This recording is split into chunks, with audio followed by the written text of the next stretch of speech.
ana kidung rumeksa ing wengi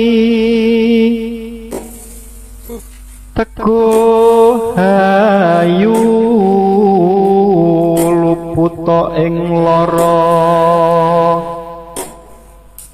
luputa bilai kabeh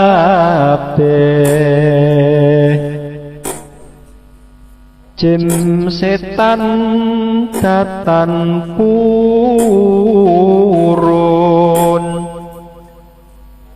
paneluhan dan ono wani miwah penggawe Allah gunane wong luput.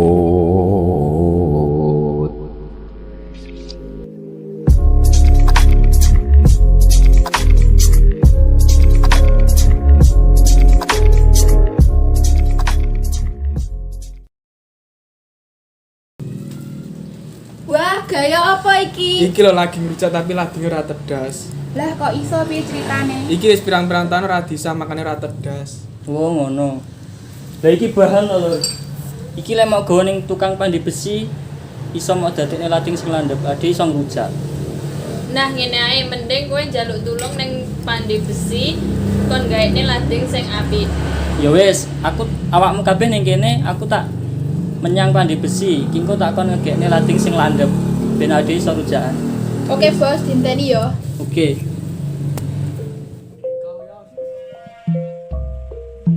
Besalen. Disinilah tempat seorang pandai besi membuat alat-alat senjata tajam yang sangat banyak sekali dibutuhkan di kehidupan sehari-hari. Wonotirto, Kabupaten Blitar adalah salah satu tempat seorang ahli besi berada. Sebut saja Mbah Alif. Mbah Alif mulai menekuni pandai besi ketika beliau mulai mencoba menyalurkan hobinya dengan membuat sebuah senjata tajam. Lama-kelamaan, hobi yang ditekuni Mbah Alif sendiri mendapat apresiasi yang bagus oleh masyarakat. Sehingga kini Mbah Alif menjadikan hobinya sebagai sebuah pekerjaan baginya untuk mendapatkan uang.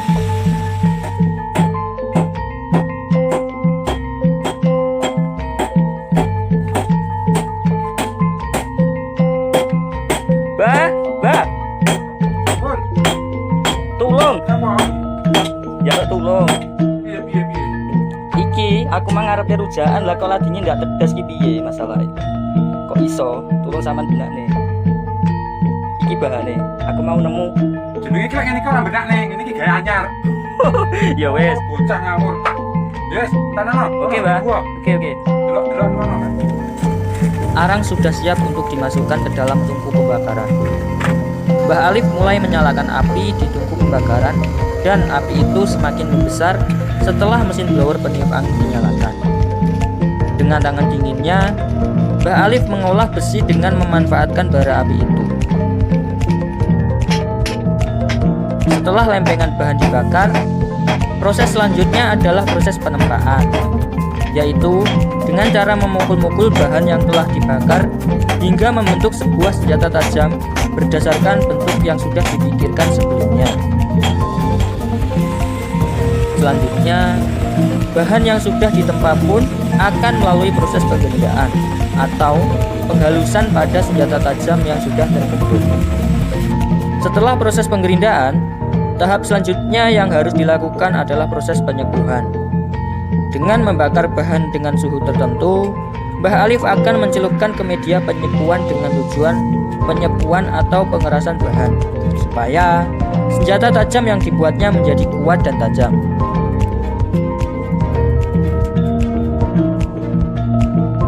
Selesai pada proses penyepuhan, tahap terakhir pembuatan senjata tajam adalah pemberian gagang. Lalu, bagaimana sih awal mula Mbah Alif menekuni kerajinan pandai besi ini? Gimana ya? Awal mulai menekuni seni kerajinan bilah itu awalnya dulu dari hobi. Saya itu suka banget dengan bilah-bilah tajam seperti ini. Ada keris, pisau, kapak, arit dan lain sebagainya itu. Karena saya itu sejak kecil sama ayah saya sudah dikenalkan dengan benda-benda tajam ya seperti itu, arit, kapak seperti itu lalu saya suka. Selama kelamaan saya mulai belajar mencari referensi tentang cara penempaan, cara ya tentang pokoknya apa itu wawasan tentang metalurgi saya pelajari. Jadi yang orang lain lihat seperti orang sedang bekerja, padahal saya itu sedang melakukan hobi saya.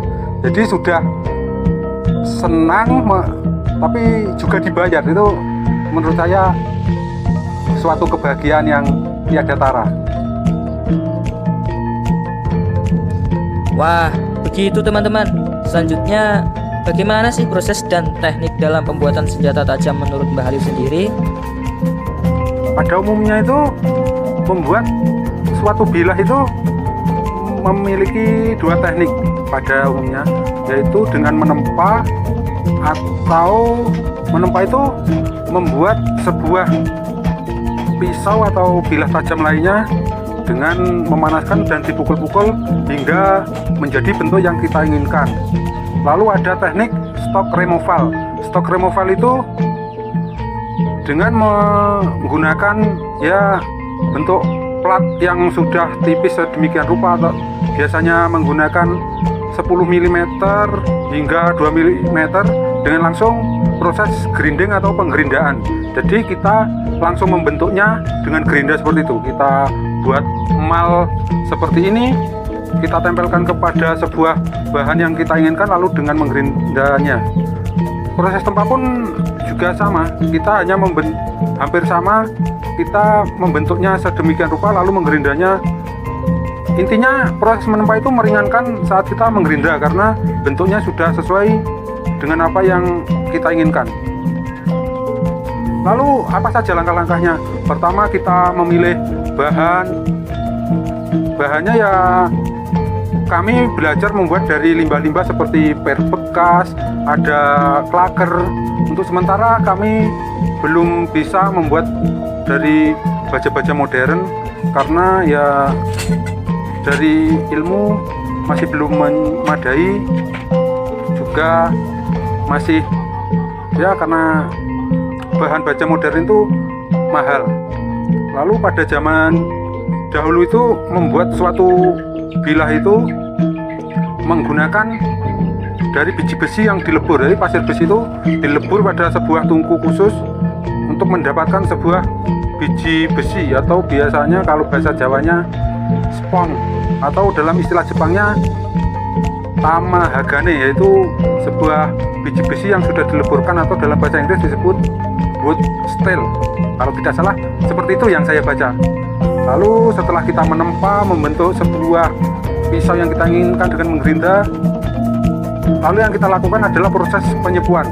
Proses ini yang menjadi kunci dari ketahanan sebuah pisau, tahan tajam, kekuatan. Kalau kita menyepuhnya terlalu tua dan keras, itu menjadikan pisau itu tajam namun rapuh. Jika kita menyepuhnya kurang tua atau kurang keras, itu pisaunya ulet namun daya tahan ketajaman itu sangat ya berkurang. Saya kira seperti itu tahapannya. Setelah pisau itu jadi, lalu kita memberikan gagang dan sarung agar mudah dipegang. Pada umumnya pisau itu menggunakan full tang seperti ini. Jadi garan antara bilah dan gagang itu menyatu seperti ini, dan pisau yang hidden tang. Jadi di sini kita buat peksi, lalu peksinya kita masukkan ke dalam gagang. Setelah jadi, biasanya pisaunya di finishing, dipoles, diasah sedemikian rupa hingga tajam, lalu dibuatkan sarungnya. Ya, setelah itu selesai. Oh, begitu teman-teman penjelasan dari Mbah Halif. Lalu gimana sih proses pemasaran yang dilakukan Mbah Halif untuk memasarkan produknya? Untuk pemasaran itu cukup mudah ya. karena biasanya pemesan itu datang dari warga sekitar, tetangga, bahkan kadang itu ada yang memesan lewat media online seperti Instagram, Facebook, Twitter. Twitter saya nggak punya, Ding. Itu dari YouTube, karena saya ya memiliki channel YouTube itu ya sebagai ajang promosi saya. Kadang ada yang memesan dari situ. Biasanya yang dipesan itu kalau online itu pisau-pisau custom, ya banyaklah bentuknya sesuai dengan desain si pemesan. Jadi kita buatkan bilahnya, kita nanti kalau bilahnya sudah jadi atau tahap proses pembuatan kita konfirmasi. Jadi setelah kita mengkonfirmasi kepada pemesan saat kita mau membuatkan, nanti setelah bilahnya jadi kita konfirmasi lagi kepada pemesan, kita minta alamatnya, lalu kita packing paketnya. Setelah mereka mentransfer sejumlah uang dengan nilai harga bilah tersebut, lalu kita melakukan proses pengiriman. Saya rasa seperti itu. Saya biasanya mengirimkannya paketnya melalui paket kilat khusus di Pak Pos terdekat. Seperti itu. Terima kasih. Keren ya teman-teman. Walau jenis pandai besi tradisional, pandai besi milik Mbah Alif tidak kalah dengan produk buatan pabrik. Nah, gimana teman-teman? Apakah teman-teman tertarik untuk belajar dan membuat senjata tajam ke pandai besi? Pastinya iya kan? Hehehe. Nah, kita bingung mari wis tak asah pisan, wis karek nggih. Wah, wis kena nggih rujaan iki, Mbah. Wah, kena gede cokan barang. Ya wis, Mbah, matur suwun ya. Oh, padha-padha le. Wah.